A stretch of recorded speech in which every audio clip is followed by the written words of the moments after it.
In the stillness of early morning, Pam Bondi was already awake, already in control. The sun had not yet risen over the towering skyscrapers of Manhattan, but she had already completed the rituals that had been part of her life for 2 decades.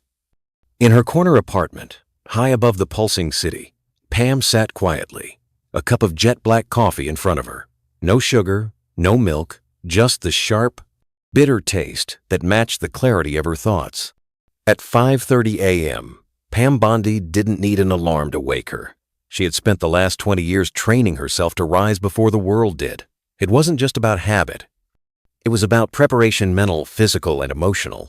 She moved through her morning with the precision of a surgeon, her movements deliberate and controlled. There was no rushing, no frantic energy, just calm focus. Her shower was quick but thorough, 7 minutes exactly. Her navy suit was perfectly tailored, her makeup flawless, and her blonde hair was styled with the kind of precision that made it look effortlessly perfect.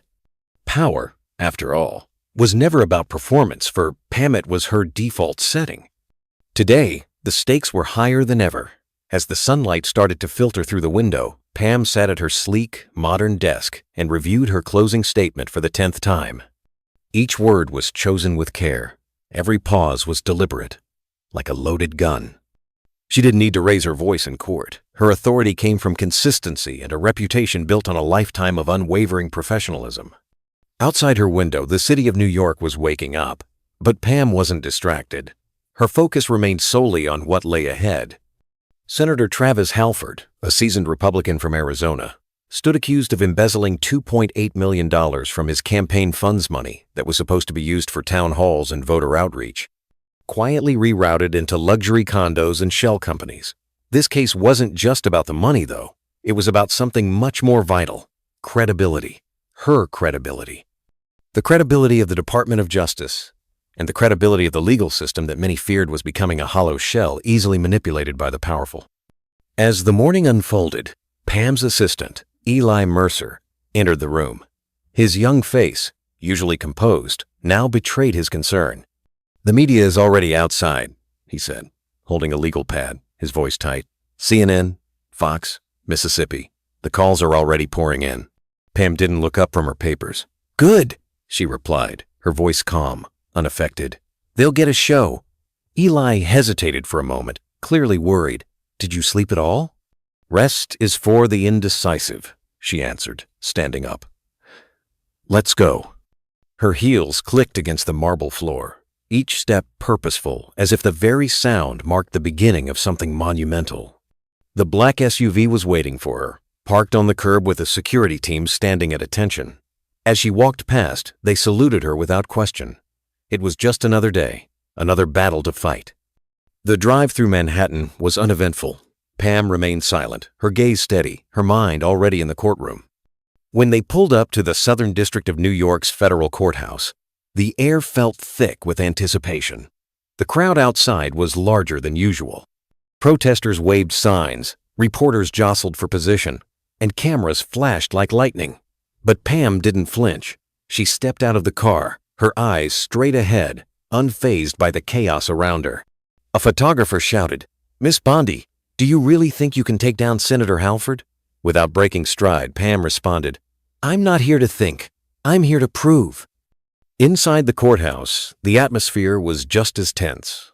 But Pam moved with the ease of someone who had walked these halls 1,000 times before. Marshals and clerks greeted her like an old friend, their respect for her tangible. As she walked into the preparation room, Eli set to work unpacking documents, while Pam stood silently by the window, her thoughts focused on the task at hand. The room was quietarily quiet until Eli spoke again. "Big day, ma'am," he said, but Pam didn't answer immediately. Instead, she stood there, her fingers gently tracing the edge of the podium where she would deliver her final argument. She had already won. The battle was hers. Now, all that was left was to prove it. But something in the air had changed. It wasn't just the weight of the case pressing down on her. It was something more subtle, more dangerous. The moment she had been preparing for her entire life had arrived. And, as always, Pam Bondi was ready. Pam Bondi's calm resolve was tested the moment she stepped into the courtroom. The air felt different now, charged, like the calm before a storm. As she entered courtroom 208, her eyes quickly scanned the room. It was smaller than usual, the walls lined with dark wood that gave the space a feeling of weight, of something serious. She noticed the defense table, where Senator Travis Halford sat smugly, his tailored gray suit almost too perfect. Beside him was his wife, Charlotte Halford, looking every bit the political strategist she wasn't, poised, yet clearly a presence in the room. Pam stood tall at the prosecution's table, her navy suit a stark contrast against the dark mahogany around her. She laid out her notes, the sound of paper shifting briefly, breaking the tense silence. The courtroom had already shifted its energy from calm anticipation to something heavier, more charged. She could feel the weight of the moment pressing on her chest, but she didn't let it show. Her breathing remained steady, controlled. The judge, Reinhold, sat at the bench with a deliberate slowness. Pam knew him well enough to recognize his tendency to show off in high-profile cases. His reputation for dramatic rulings and pageantry had made him a known entity in her eyes. She had already faced his biases once in a case, years ago. Today, she knew he would try to steer the trial in a way that wasn't in her favor. Eli Mercer, Pam's assistant, leaned in and whispered with concern. "They're turning up the heat. We just lost David Levin, our key witness." He pulled out at the last minute, citing a family emergency. "I tried to call him, but it's going straight to voicemail." Pam didn't react outwardly, but a knot formed in her stomach. "Do you think someone got to him?" Eli asked, his voice tight. Pam paused before answering, her fingers brushing over the folder in front of her. "They didn't just get to him. They bought him, or broke him," she said softly, her voice steady despite the growing concern. The pressure was building, but that wasn't all. Eli continued, his voice lower now. "The IT team flagged a breach attempt in the DOJ servers last night. Someone tried to access internal emails related to the case. They didn't succeed, but it's clear it was a coordinated attempt." Pam's gaze sharpened. "Internal or external?" she asked. "Unclear," Eli responded. Cyber Division traced it to a New Jersey IP, but it was sophisticated masked. Pam exhaled slowly, the weight of the situation sinking in. Halford wasn't just any senator. He was deeply connected, a kingmaker who had influenced many key players in Washington. His reach extended far beyond the Senate floor, and his wife, Charlotte, was just as dangerous. She had once managed media operations for a major PR firm known for shifting public opinion with surgical precision. Pam could sense the forces at play, and they were larger than just Halford. This was a battle against an entire ecosystem that would not let go easily. The door to the prep room opened suddenly, and a marshal entered with a message. "Miss Bondi," he said, his tone respectful but with an undercurrent of urgency. "Judge Reinhold's clerk called. The schedule's been pushed back by an hour. You're now reassigned to courtroom 208. No reason given." Pam raised an eyebrow. "Why?" she asked, her voice calm but demanding. "No reason given. Just a reassignment," the marshal replied, exiting quickly. Eli looked concerned. "You think this was deliberate?" Pam's gaze flicked back to the window. The protesters had multiplied outside. Some of the signs were hastily printed and glossy too, coordinated, too clean. She knew that this wasn't just a protest. It was a message, and she was the target. Pam turned to Eli. "We're not just fighting Halford. We're fighting a system." Her voice was unwavering. "But I don't fight systems. I surgically remove tumors." She began reviewing the evidence Eli had laid out: transaction logs, shell company registrations, and a damning testimony from an anonymous insider codenamed Crosswind. The information was solid, but Pam knew it wouldn't matter if the courtroom was already poisoned. She had to be strategic. Pam paused, her mind working at lightning speed. "We'll shift our approach, less focus on Levin, more on the digital trail. The jury doesn't need to like me, they need to believe the numbers." Eli nodded, impressed by her composure. "They're expecting us to retreat, but you're not backing down." Pam's eyes locked on Eli's, her determination clear. "Today, we attack." Pam Bondi stepped back into the courtroom, her heels clicking sharply against the marble floor. The atmosphere had shifted since she had first entered, and the weight of the room felt heavier. Senator Travis Halford sat at the defense table, his posture as arrogant as ever, But Pam knew the truth was on her side. She felt the eyes of the jury, the press, and even the defense team on her. There was no room for error. Pam took her place at the prosecution's table, laying out her notes with precision.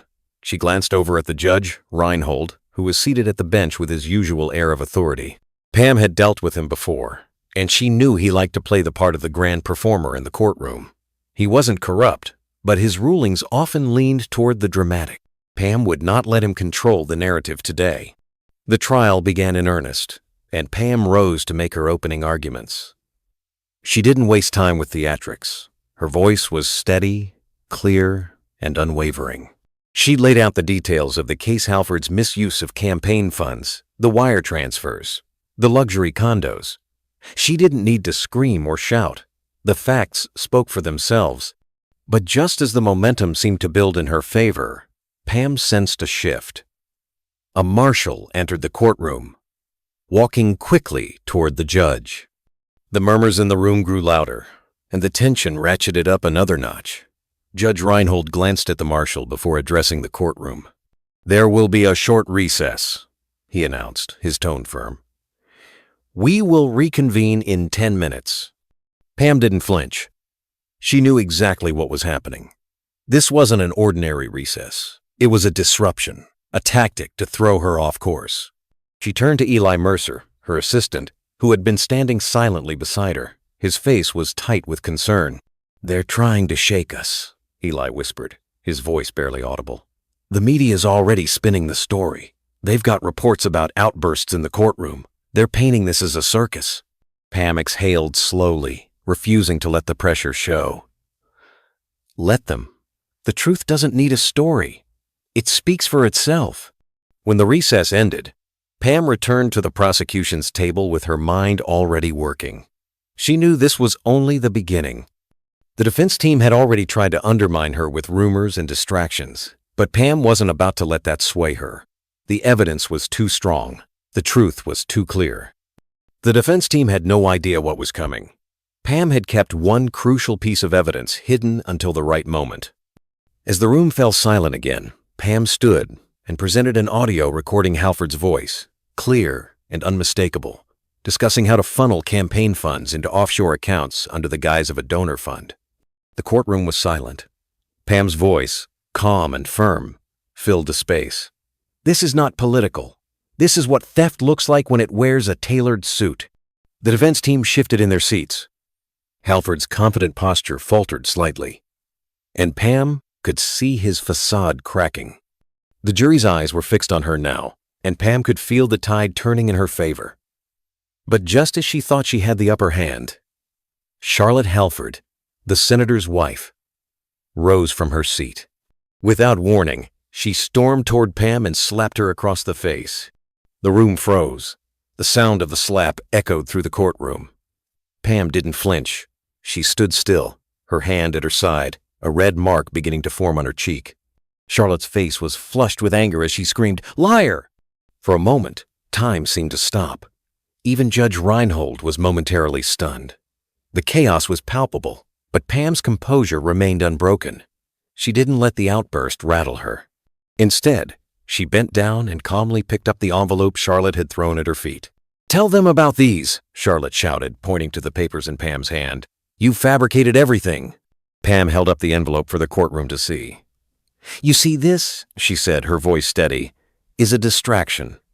A last-ditch effort to redirect your attention. But we won't be fooled." Judge Reinhold slammed his gavel down, ordering the courtroom to calm. The marshals rushed to escort Charlotte out of the room. Pam didn't look at her. She was focused on the bigger picture. The truth was still on her side, and she wasn't about to let anyone, especially Charlotte Halford, derail her. The courtroom was now in chaos. The slap, the accusation, the thrown envelope, Charlotte Halford's public outburst had thrown the room into turmoil. Pam Bondi, however, stood still, unwavering, her hand still by her side where the red mark from the slap had begun to form. She didn't react. Her eyes remained steady, focused on the center of the room. Judge Reinhold, momentarily stunned, recovered quickly. His voice rang out, "Order in the court!" He banged his gavel, but the room buzzed with the sound of reporters murmuring into their phones. their whispers carrying the news of the dramatic moment. The media had already latched onto this spectacle, but Pam knew this wasn't the real battle. The real fight wasn't in the headlines. It was in that room. Charlotte was escorted out by the marshals, her sunglasses now discarded, revealing a cold, calculating gaze. Pam watched her go, unfazed. She wasn't going to let Charlotte's stunt distract her. There was a job to do, and she was here to finish it. The jury was quiet, perhaps stunned by the spectacle. But Pam couldn't let their focus slip. She couldn't let the narrative get hijacked. She bent down, picked up the envelope Charlotte had thrown at her, and placed it on the evidence table. Her fingers brushed over the thick paper. She didn't need to open it. She already knew what was inside, something meant to make her look weak, make her look like a liar. But Pam had something better, the truth. Her voice rang out in the silence of the courtroom, sharp and controlled. What you saw today, what you've just witnessed, is not a breakdown. This is an act, a distraction. She turned toward the jury, her gaze steady. This envelope, she continued, pointing to it on the table, is part of a last-ditch effort to divert your attention from the truth. But we're not going to let that happen. We're here for justice, and justice is not about distractions. The courtroom, now quieter, seemed to shift. The jury, who had been visibly reacting to the chaos, seemed to focus back on Pam. She had not only stood firm in the face of the slap, but had now used it to her advantage. Her calm demeanor, her commitment to truth, these were the things that would guide the case to its conclusion. Pam wasn't finished yet. She reached for another piece of evidence, one that she had prepared for just such a moment. She didn't need to raise her voice. She didn't need to shout. The truth spoke louder than any theatrical stunt. Let's take a look at the facts, Pam said, pressing play on another audio recording. This time, it was a conversation between Charlotte Halford and a former FBI field analyst turned private consultant, Richard Garvey. The room went still as Charlotte's voice filled the speakers. I just need it to look real, Charlotte's voice said, calm and collected. The press doesn't care if it's admissible. They just need the narrative. Drop it at the right moment, let it go viral. Bondi's credibility will collapse. She'll spend the rest of the trial on defense. Pam's voice sliced through the tension as she turned to face the jury. This is not about emotion. This is not about drama. This is about conspiracy. It's about manipulation. And it's about the truth that's been hidden behind closed doors. The jurors leaned forward, some of them clearly moved by the gravity of what Pam had just revealed. She had laid the truth bare for all to see, and it was impossible to deny. Pam's gaze shifted to Halford, who was now visibly sweating. His defense team had lost its footing. Charlotte's actions had backfired, and Pam had used it as an opportunity to expose the lies and manipulation behind the facade. The room was no longer focused on the spectacle. They were focused on Pam's unyielding commitment to justice. The courtroom had become a pressure cooker. The events of the last few minutes, the slap, the accusations, the envelope had thrown the trial into disarray. But Pam Bondi remained the calm at the center of the storm. As the media outside spun the narrative, Pam focused only on one thing, proving the truth. She stood poised at the center of the courtroom, her gaze unwavering, her resolve unshaken. The sound of the judge's gavel brought the room back into focus.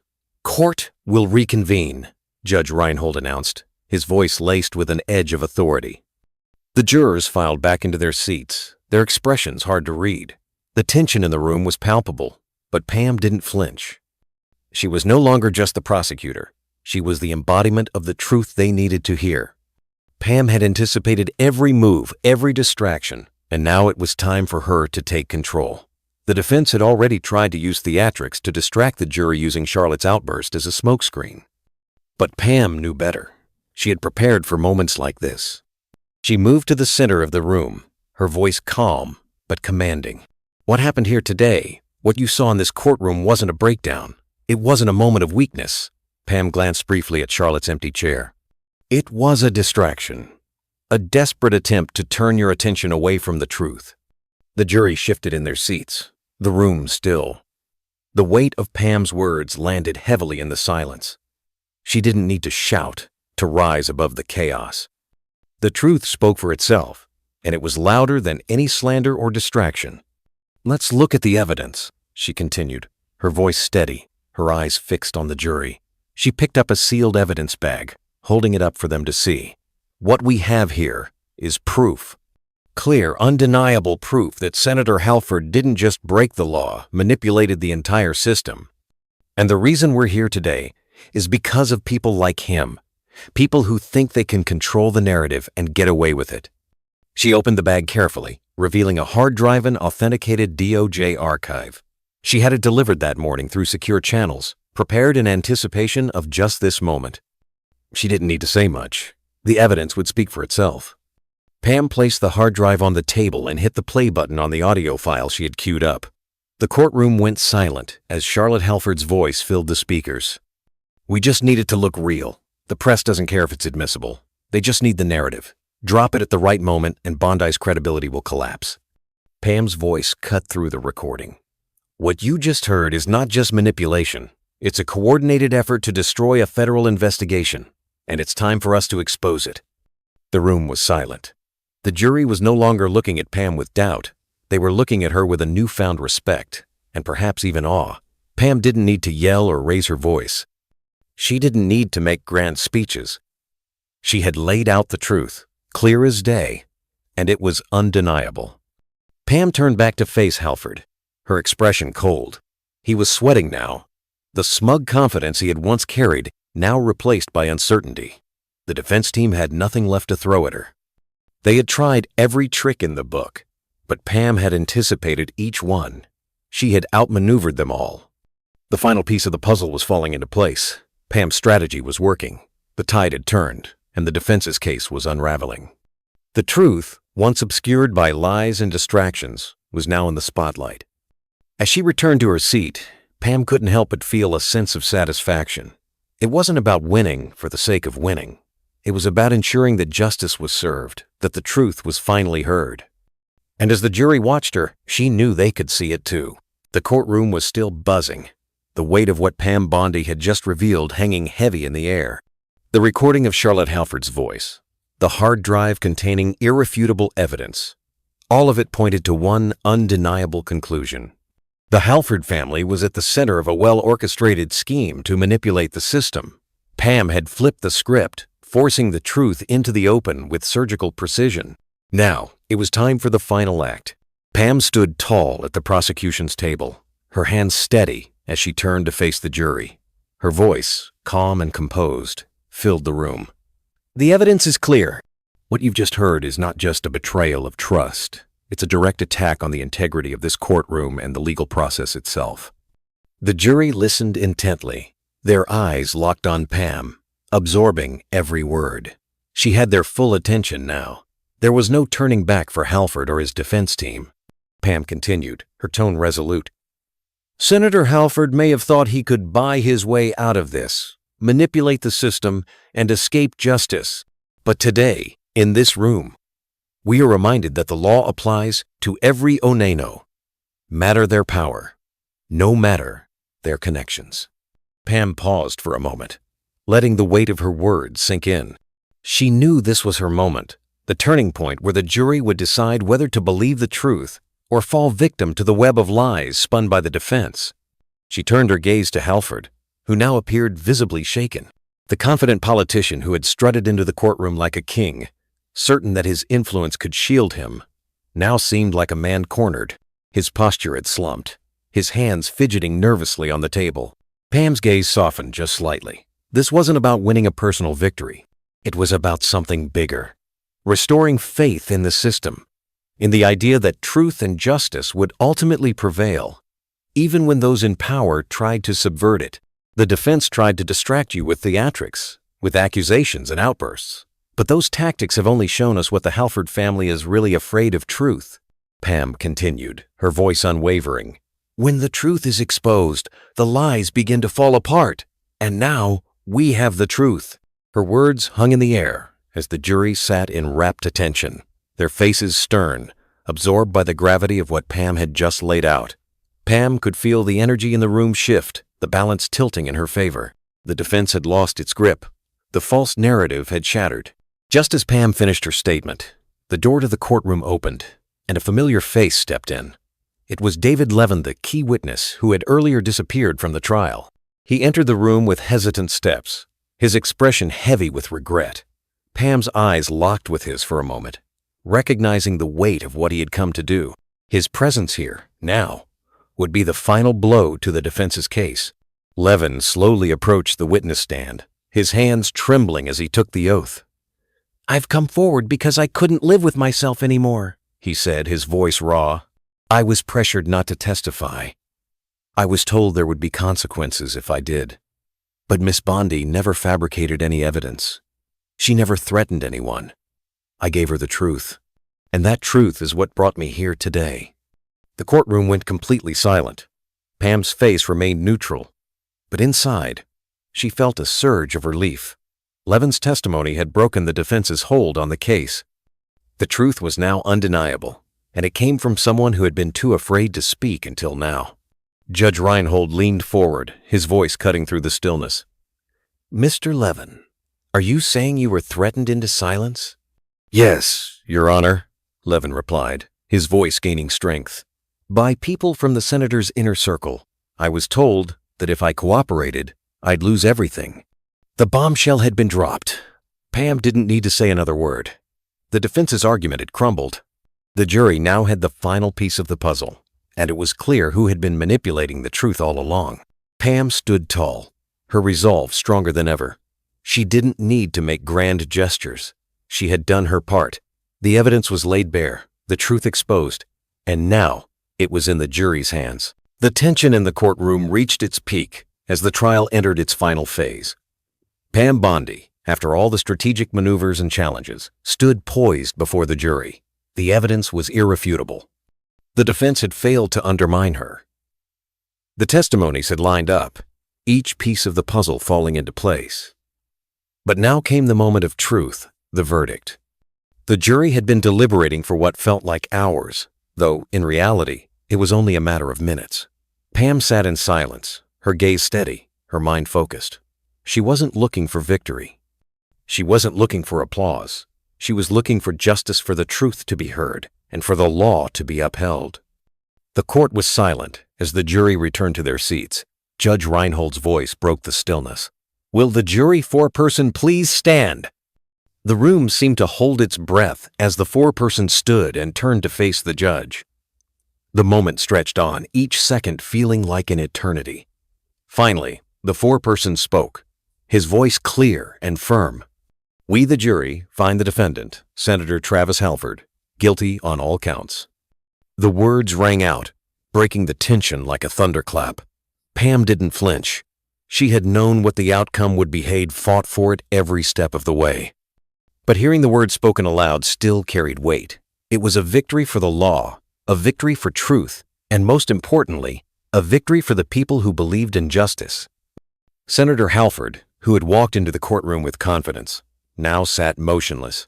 His face had drained of color, his arrogance replaced by disbelief. His smug demeanor had evaporated, replaced by the realization that his power could not shield him from the truth. Charlotte Halford, who had been present for most of the trial, was nowhere to be seen. The courtroom was no longer her stage. As the verdict was read, Pam remained composed, her face betraying no emotion. The work wasn't done yet. This wasn't about personal triumph. This was about proving a point. The system still worked, and those who believed in it were not powerless. Judge Reinhold called for order, but it was clear that the courtroom had already shifted. There was a collective exhale. The tide had turned. The powerful, the corrupt, had been exposed. The jury's decision was just the first step in righting the wrongs that had been done.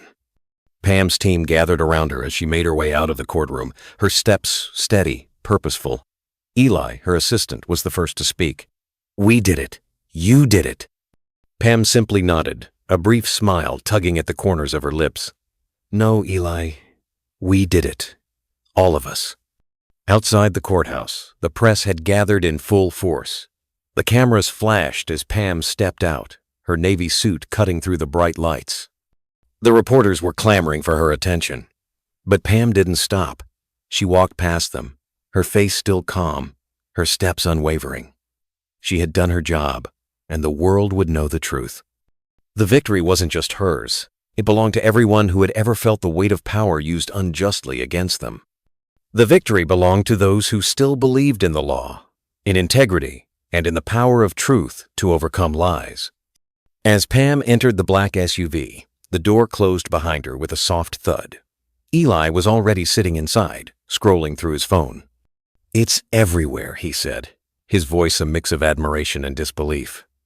"The hashtag is already trending, number Bondi unshaken. They're calling it the closing line of the year."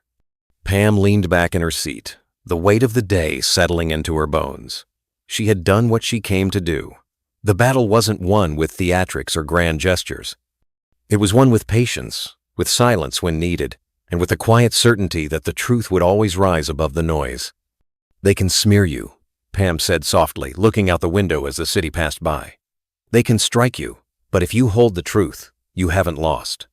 Eli glanced at her, his respect for her evident. "You think this changes anything?" Pam's gaze remained fixed on the skyline. "For them, maybe. For me, I just proved what I've always known. You don't win by being loud. You win by not backing down." As the SUV pulled into traffic, Pam allowed herself a brief moment of peace. It wasn't the end, but it was a beginning of restoring the trust that had been lost, one case at a time.